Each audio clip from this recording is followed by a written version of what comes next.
It's all about us. It's all about you. It's all about you. It's all about you. It's all about you.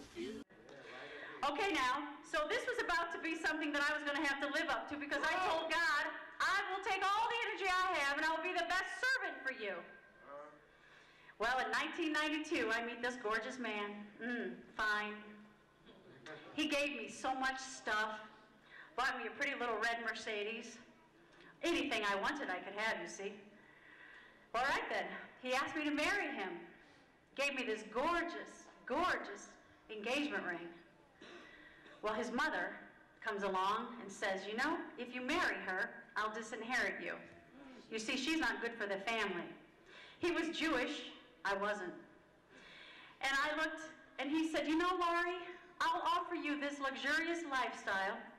I can keep you over here. I can give you all the things you become accustomed to. Nobody can know about it. And I looked at him and I said, well, you know, I suppose that would seem like a pretty good offer. But I think I'm going to take a pass. That's it. And I loaded up my things and I left town. Okay. Because I knew if I didn't leave town, and you guys out here have been in relationships, there's a lot of young people out here today that have boyfriends and girlfriends, and you know, they keep calling, they keep knocking on the door, they're emailing now, they're calling. Hey now, come on, temptation. Yeah. Our cast tonight is singing about temptation. Temptation is all around. So I took the high road, moved away to Florida, and I was going to be the next Denise Austin. I was going to have fitness on the beach. All right? I'm going to stop there. I'm going back. In 1991, August 17th, I was back home from California, and I made an arrangement that I would get my act together to Mom. This time, you better do it. I wandered the streets a little bit more. Mom didn't want me. I slept on the streets in sunny California. Yes, I was in and out of jail for being drunk in public in California. I was bruised. I was my father. And I said, yes, I'll do it right this time. I came home and I wandered the streets some more. People started looking for me. They said, Laurie, if you don't get sober, you're going to die. Well, I wanted to die because everybody that loved me, I had hurt. Everybody that trusted me, I had hurt. Everybody abandoned me. And why shouldn't they? I was so self-serving, I was so self-seeking, I was so mean, I was so ornery, and I had an agenda for everything I did. If you did something for me, you needed to be thinking about what you were going to do. If I did something for you, you needed to be thinking about what you were going to do for me. I always had an agenda. Today my agenda is to serve you. It's amazing what God can do. He can change a heart, isn't it? I mean, that's the whole purpose. So here I am, after being out at a bar, I don't know, some strangers, of course, and they said to me, you want to go over to the east side? I said, sure. I got in this car, didn't even know the person. All of a sudden, I became overwhelmed with fear. You see, I had almost been raped before. It didn't happen.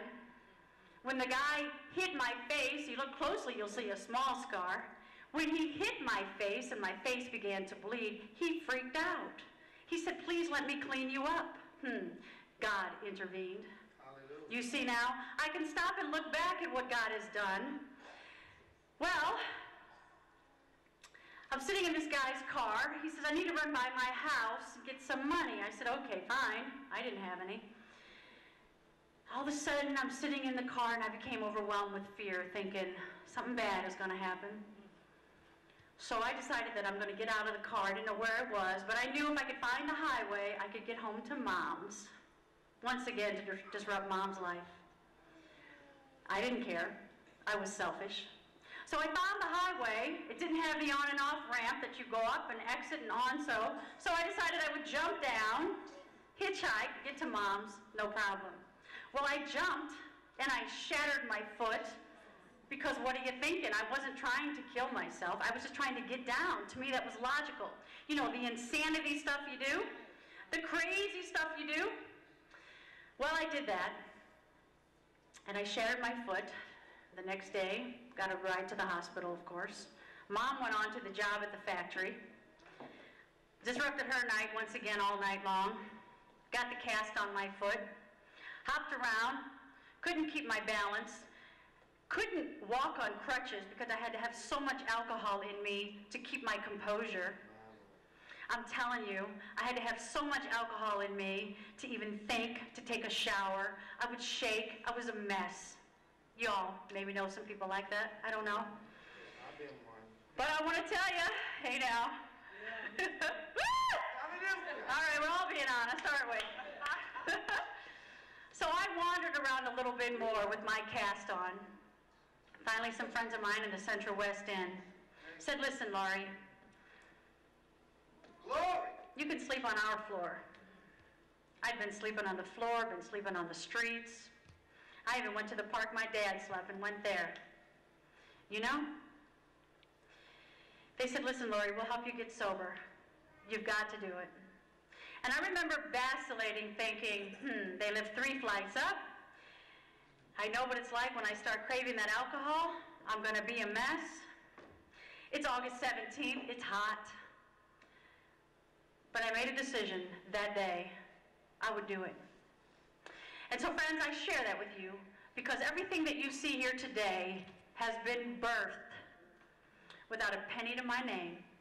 Friends, I didn't have a winter coat. I didn't have a change of clothes. I didn't have a change of shoes. I didn't have a car. Nothing.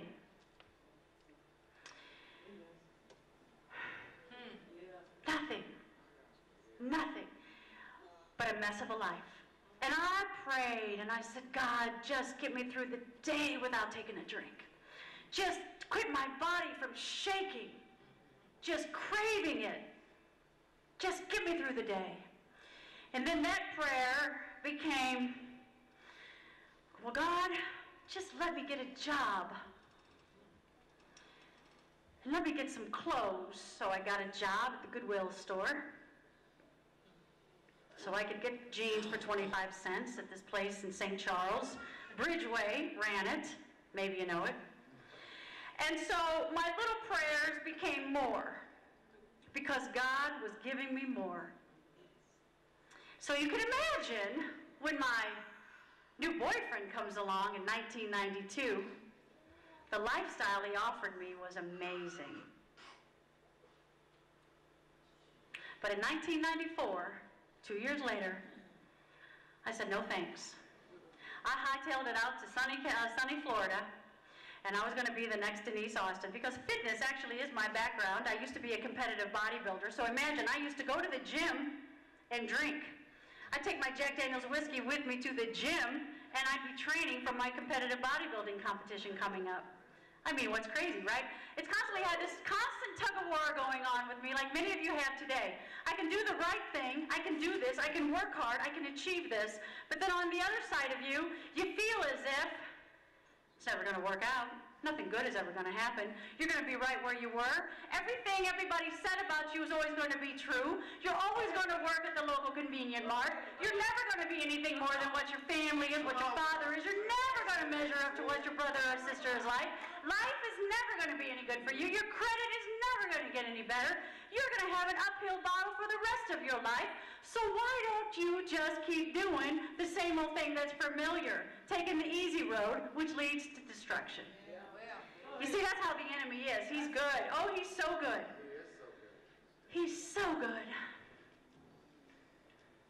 So here I am in Florida, and I produce my Beachbody by Laurie Fitness. So I do have fitness videos for sale, by the way.